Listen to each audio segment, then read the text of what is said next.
Kamusta sa lahat? Maligayang pagdating sa aking channel. Ang pag-amin mula kay Ozgay Girl, na darating pagkalipas ng 2 taon, ay kung hindi kami naghiwalay ng mga paraan sa serye. Si Ozgay Girl, isa sa mga sikat na karakter ng seryeng Bay Falls, kung saan siya gumanap, ay mabilis na nanalo sa puso ng madla. Si Ozgay Girl, na nakakuha ng atensyon sa kanyang napakagandang pagkakaisa at pagganap kasama si Ken Yaman, ay nagpagalit sa kanyang mga tagahanga sa hindi inaasahang paghihiwalay sa 2nd season ng serye.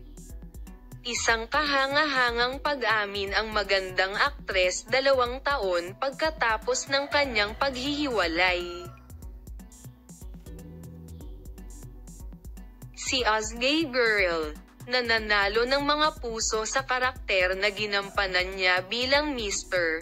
You're Not Wrong sa loob ng 2 season, ay tumanggap ng mahusay na pagpuri para sa kanyang pagkakasundo kay Ken Yaman, na nagsalita sa unang pagkakataon pagkatapos ng mahabang pananahimik, ang nagsabi ng pinakamalaking ang panaginip niya tungkol kay Mr. Wrong ay mahawakan ang batang iyon ng magandang tanawin.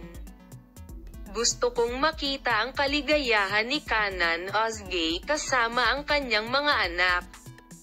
Naiwan ang mga kwento na hindi natapos, doon nagmula ang fairy tale, aniya.